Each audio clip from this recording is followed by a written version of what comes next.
Right, just get ourselves ready for this transfer episode.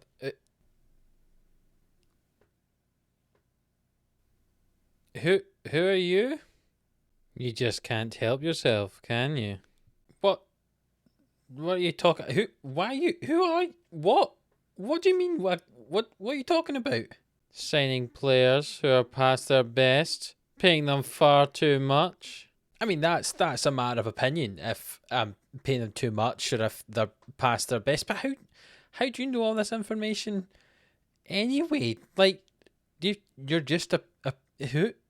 Why? What? I don't even know what to say. Like, I've not paid too much, all right, and the look, most of them didn't even cost that much money, so it's fine. Just because they don't cost anything to buy them doesn't mean you have to have them. Right, I know I didn't have to have them, but I mean it made a lot of sense to add to the squad like that, you know. And anyway, I think everyone at home will be very happy to see the signings. It's improved the squad. I think everyone will agree. Well, we'll let them decide. Them? I'm assuming you mean the viewers at home?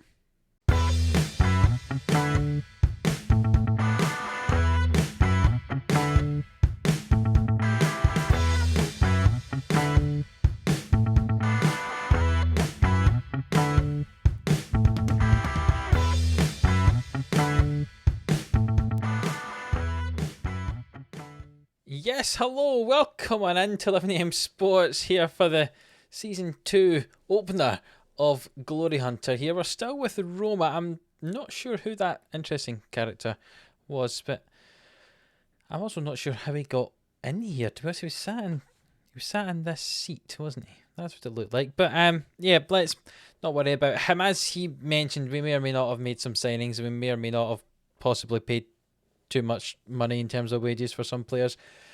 And that's not even going back as far as January, where we spent £150,000 a week on Gareth Bale, who's now sat in my under-20 squad. So, but yes, it's the start of Season 2 of Glory Hunt. As we say, we didn't get any trophies last season. But if you are new around here, hit that subscribe button so you don't miss any more Glory Hunter. And if you want, go and check out the first season. We were very close to getting some trophies, so go and check it out and subscribe to the channel while you're there, as I was saying. And leave this video a like for the start of Season 2. There's some transfers to talk about. We all love transfers. Let's get into it. As you can see from the friendlies in front of us there, we had a little Roma shield that we did with Fulham, Fiorentina and Fenerbahce, all the Fs, and then us being Roma to ruin it. We did, however, win that. We also won our other friendlies, got some draws as well. And you can see it's a bit of a kind of compressed season to begin with. They're starting right at the end of July because we do have no games in November or December because of the World Cup. I know this is 2022. We've got a Winter World Cup, and it means the end of the season. There's a lot of games in that as well. Look, I mean, January is just full. It's every other day. It almost feels like there's 2 games a week there. So we're squeezing it in, and the season extends all the way to the end of May as well. Normally, you're done by the kind of start of May, and it's European competitions, cup finals at the end of May. But the season's having to be extended to either side because of this Winter World Cup. But anyway, you can see we are about to start SerieA today. We'll play against Sampdoria in the first game of the season. However, as our weirdly red-coloured hooded friend in the red glowing light mentioned, we have made some transfers, both ins and outs.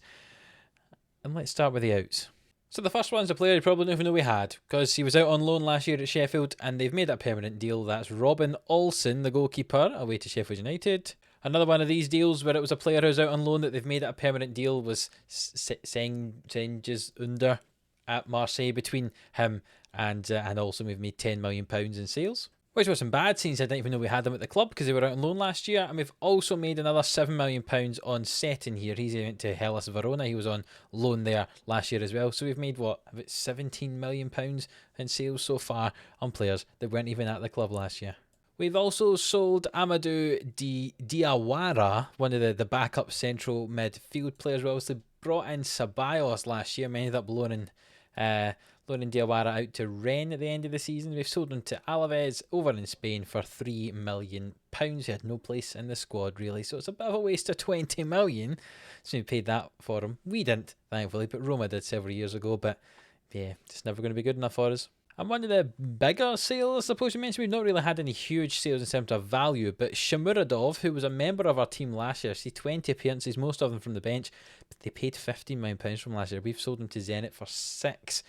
He just wasn't that great. Tammy was brilliant. We've brought in other striking options. I remember we brought in Cabral in January last year and couldn't register him. Well, this is one of the ways we've got the registering of Cabral, because you're only allowed a certain number of non-EU players a season and stuff like that, and you get more non-EU players if you sell a non-EU player. So Shamuradov's non-EU, coming from Uzbekistan, so we've sold him to Zenit for £6 million.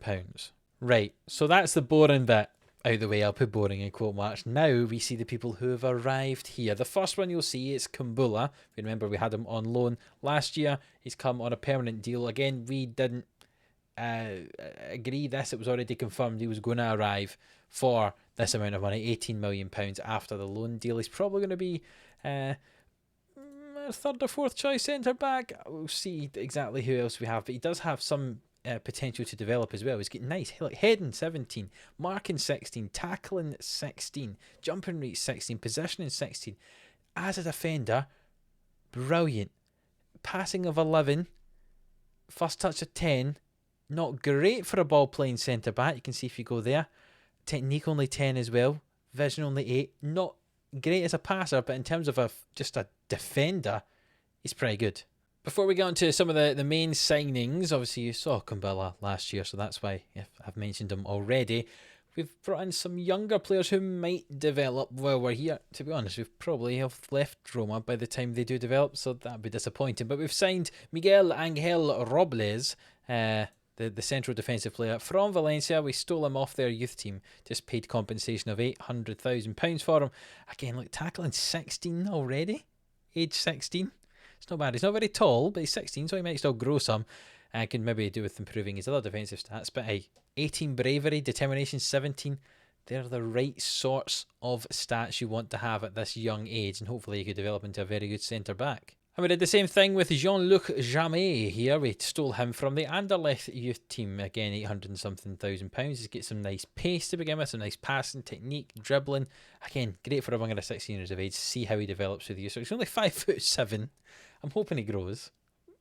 He certainly probably couldn't play as a striker if he's only that height. But again, another young one. You might never see him again, but I just thought I'd mention him. So one of our first signings we made this window was actually a free transfer. We'd arranged the kind of contract already toward the end of the season, the end kind of in June as these contracts are running out. And it's Samuel Guico. I think that is how we'll pronounce it, because he's from Algeria and there'll be a kind of French influence in some of the names. So Samuel Guico. He started his career in France before going to Belgium for a couple of teams. He was at Spartak most recently, but he had a fairly decent season last year, and he's now arrived at us for free. We are paying him £45,000 a week, so not a lot of money. So that creepy man in that red light can shut up about this one. 45 grand a week is not bad. I think he's a very, very solid centre back, and you can see heading 15, marking 16, tackling. It's only 13, but good positioning at 15, 6'2" as well. Very nice physical stats over there. Good determination. I'm not sure you want flair in a centre back, to be honest, but he's got some of that. His passing's 13, first touch 12, which is not bad for a ball playing centre back. I think he'll be great. Him, Romagnoli, obviously, are two centre backs. If we're playing two at the back, which we might be. Sometimes we're playing two, sometimes we're playing three. I've trained a couple of tactics, so I'll show you them both in just a minute. But when we're playing centre backs, he'll be one of those. You can see a very solid option. 6'2" as well, so a little bit high in there. Another free transfer. Tolisso, we've signed. He was at Bayern. He left on a free, and we've signed him paying £80,000 a week. So maybe this is what the man was talking about when he says paying a lot of money for somebody. Just because we have to sign for free doesn't mean it is free. But you can see a very well-rounded midfield player there. Can play as a box-to-box. good as a ball winner as well. Tackling 12's not too bad. Could maybe be slightly better, but he's aggressive, got good work rate, good teamwork in there. I think he's a perfect box-to-box role. Long shots 15, passing 14, can get up and down. Maybe could do with a couple of better physical stats. Maybe they'll improve if he gets more game time. But certainly will act as cover in midfield. Remember, we're starting Veretout and we were starting, Pellegrini in central midfield last year, and we had backups of Cristante and the person we had in on loan from Fiorentina, whose name I've just forgotten. But we lost the loan signing, obviously. We brought in Ceballos to go in there as well, and then we've lost Diawara because we brought in Tolisso. So we've improved, I think, certainly from the loan signing from Fiorentina and Diawara. We've replaced them with Dani Ceballos and Tolisso. I think the squad as a whole, there's much more depth in that squad, in that central midfield role. And if we have to, sit Veretout and Pellegrini, and remember there was a talk Veretout wanted to leave because we didn't do what he wanted. He wanted to win the league, I think, and because we didn't, he wanted to leave. If he does leave, there's still places to cover there. But also, imagine we lose Pellegrini and Veretout, they can't play. You're able to place them with Tolisso and Cristante or Ceballos. Strong depth in midfield. And you can see there's not really a weakness to his game. Now it gets a little bit more exciting, possibly. We've signed Jan Thielmann here, the German striker and right winger from Köln. He played 34 times last year, got himself 7 goals and 4 assists in the league. We signed him for £13 million. You can see currently is a 3-star player, can play on the wing, or up front. Very nice statistics here. His finishing's only 13, which is not great for a striker, but he's going to be a backup option, obviously, behind Tammy. As if he needs to be told, of course, he'll be behind Tammy. We had Cabral as well, who's going to be another striking option, so I just thought some more depth up there, because after Tammy last year, Shamuradov obviously is now gone, because we got in Cabral, but we had Mayoral, who was our other striker. He's went back because he was only in on loan, so we needed some more depth in that attacking position, and that's what we've got with Thielmann here. 5'10", can also play in that winger role, so offers cover there. He can also play behind the striker or on the left, so it's a bit more versatility off the bench should we need it as well. See, nice physical stats. Finishing maybe not great, but he's got good work rate, and if you see him out on the wing here, he's got alright passing technique, and that could maybe improve with that being a little bit higher, but he's got good determination, good bravery, good flair. These are all the things you want in a fancy winger, aren't they? So I don't know where he's going to play, but £13 million, I think he's going to be a useful squad player. That's exactly what it says up there. Look, squad player. But here's one I'm really excited for. This is our last signing of the window. You were thinking you made a lot of signings. I know we have. He's only been paid £14,000 a week. That's what makes this one even better for me. And it's Benjamin Sesko is what I'm going to go for. He started off in Slovenia before going to Salzburg, and we've signed him for £18 million. Last year he had 10 goals, 4 assists in 14 appearances for Salzburg. He could be awfully good. 6'4", the big striker. Finishing's only 13, but again, he's 19. It can improve. His physical stats are very good. Imagine being 6'4" and having 15 pace and 16 acceleration. He's off the ball's very good as well. His passing could improve a little bit if he wanted to be involved in it alongside his dribbling, first touch and finishing. But for 19 years of age, he could develop into one heck of a player playing up front. And if Tammy doesn't perform, here is Sesko to do so. We've got some more attacking options to come off the bench. I felt last year it was Tammy and that was it. We couldn't really replace Tammy if he wasn't playing well. Now we've got, I would say, 4 strikers that I'd be happy to be using. Sesko, Thoman, as we showed you earlier. We've also got Cabral and Tammy. I said Thoman. I meant to say Thielmann. That's who our other striker is. So we've got those 4 striking options. And Sesko gives a little bit of something differently. I say 6'4", a little bit of height. Him and Tammy are 2 very tall strikers, so there's some height in there. We'll see swinging the ball in. Get some headers, as I think we know. Crossing and heading is pretty powerful in this year's game. One other signing, which I'm trying to get across the line, but I'm not sure if it will, because we tried to offer him a contract, didn't have enough wage budget, and he went in half with us, is Isco. I know what you're thinking. That hooded figure was correct earlier, signing players on freeze just because they're available, but he is a very good 30-year-old Spanish midfield player. Can play as a playmaker in that midfield. You can see his first touch brilliant, passing brilliant, technique brilliant. He's got great vision. He's exactly the sort of playmaker you'd be looking for. 30 years of age. He can play attacking midfield as well, and across the front line, across the wings. Great versatility for him. He was playing off the right wing a lot for us during pre-season. We've got him here on trial. You see he was at Real Madrid for so long, having gone there from Malaga. played there 14 times last year, got 2 assists, 7 average rating. He's a solid player. I just need to see if I can get him to accept some wages that weren't quite 150 grand a week that he was looking for. So Isco has not signed, but he's somebody who might sign by the time the next episode comes round. No promises. So I mentioned we'd been training a couple of tactics. Obviously, we know the first tactic we had. This was a tactic we used last year, and I don't need to tell you anything about this tactic. We know what that one's like. It did well for the first 6 months, and then we had a bit of a fall apart after the January window. So I've trained some other tactics up as well. The first one that I was training up was I went, right, let's think if we go 4 at the back. We've got lots of great midfield players, and if we're only going to be playing 2, that doesn't feel as if it's really making the best use of some of our midfielders. We've got a really strong central midfield group at the moment. So we went for a 4-3-3. And this is the sort of idea we're going for. 2 ball playing defenders with complete wing backs up there, inside forwards further up. So it was like 3 up front alongside the pressing forward at Abraham.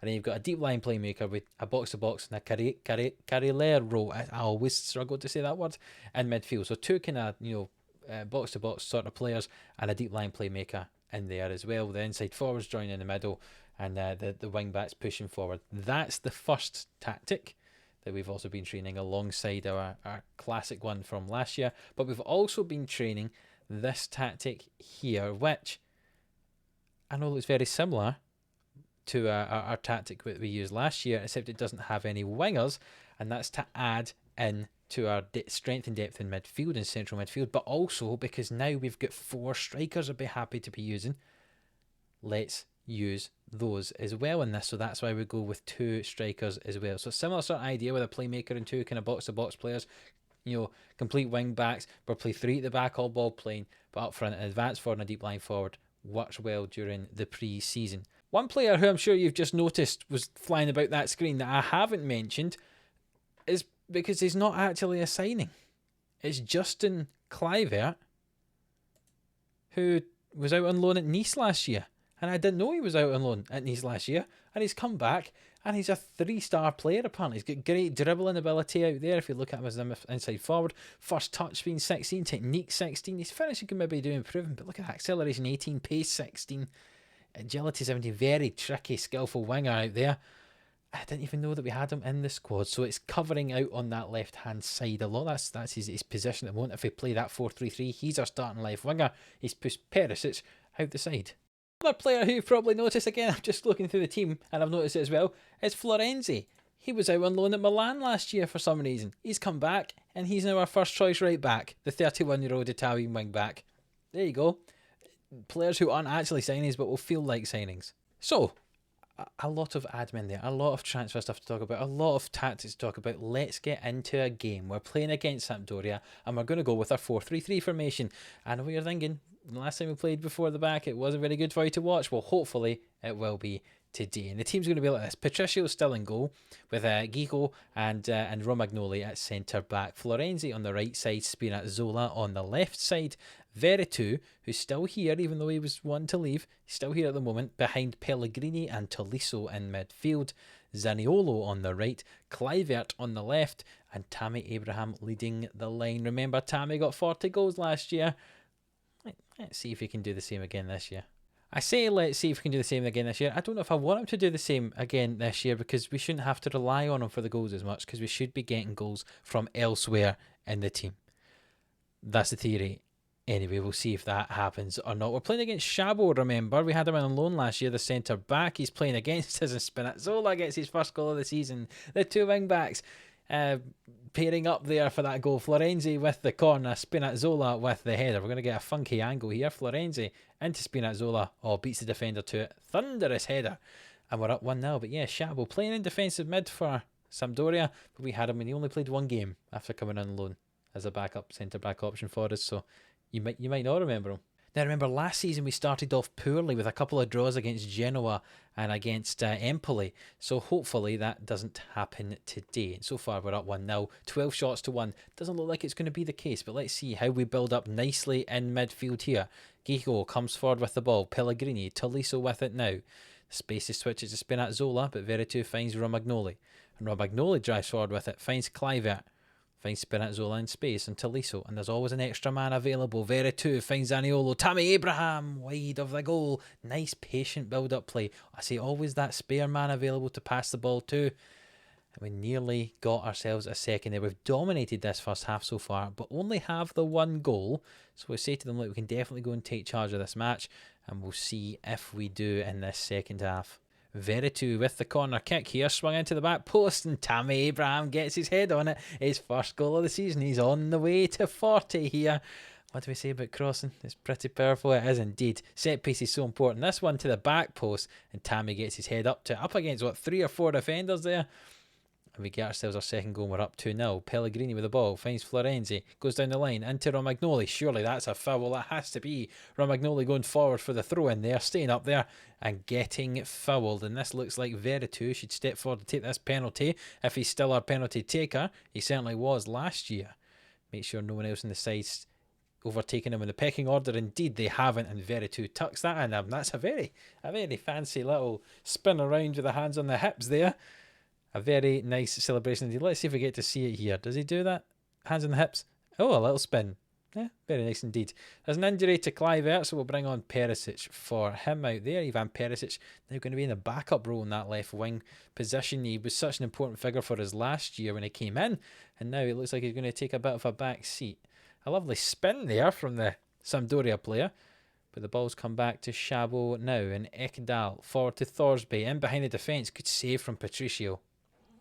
And we're still holding on to this 3-0 lead. And when this corner kick's finished, we'll make a couple of changes. The ball swung in, headed away by Romagnoli. Tammy Abraham gets onto it. And he's got a lot of defenders to beat if he wants to do anything. Yes, right. We're no longer defending the corner, so we can make some changes. Tolisso can come off. We'll bring on Dani Ceballos for him. And we'll take off Tammy Abraham and bring on Benjamin Sesko to play up front. We'll get to see his debut today for us. Obviously he's played pre-season, but it's his first competitive game. Florenzi into the box and it's cleared away, and Ogello is going to break away here, and we'll see if Sampdoria can get a shot away. They've only had 4 so far in the game, none of them a goal. Gabbiadini now though, and that's a good finish from Gabbiadini. They're going to check for offside, but the assistant referees ran away, so it makes me think that it's not offside, and indeed it's not. 15 minutes to go. Sampdoria get one back, and hopefully this isn't a late turnaround. And there is another highlight though. Romagnoli with it. He drives forward. Ball playing defender obviously. Finds Spinazzola. The ball will come to Ceballos. Spinazzola into Veretout. Will he hit this from the edge? He will, and that was a save. Battered off the frame of the goal. I'm not sure. But either way, it did not go in. And we still lead 3-1. Throw in on the right. Florenzi finds Zaniolo. Over to Pellegrini, who's in acres of space on the edge of the box here. Plays it to Zaniolo, and that's come off the frame of the goal. And it's back to Florenzi. And Florenzi puts the ball into the box, and Perisic heads it to Ceballos. There's so much pressure here. Spinazzola, Veretout, out to Florenzi on the right-hand side. Can the ball come back in? It goes to Zaniolo. Zaniolo cuts in field, and Veretout, and Spinazzola, who's unmarked on the far side. Ceballos, Veretout. Spinazzola curls it. Oh, it's off the frame of the goal. How many times have we hit the bar of the post today? Florenzi plays it into Guijo here. It goes all the way back to Spinazzola, who drives forward with it. Down the left-hand side. Romagnoli crosses the ball in, and it's just cleared away by Ferrari. And Florenzi takes it down the right-hand side. He's not being challenged by anybody. Reaches the byline into Sesko, and that was a good defensive challenge there. Spinazzola now. Back to Veretout, who hits it from the edge of the box, and Guijo comes away with the ball here. And it looks like we might just about hold on to that 3-1 win. We should have probably scored more. Our expected goals is 3, but that's because we hit the bar about 4 times in that game.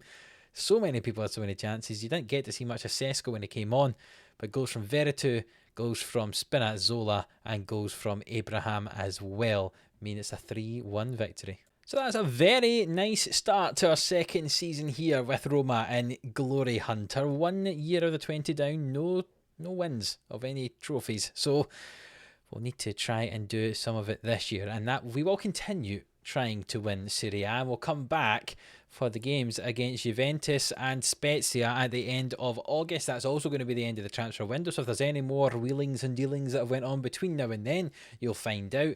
And if there's anything that happens on deadline day, you'll get to see that as well, because we'll have a little bit of deadline day in there as well. But a tough game against Juventus, and then a team up against SerieA who struggled last year.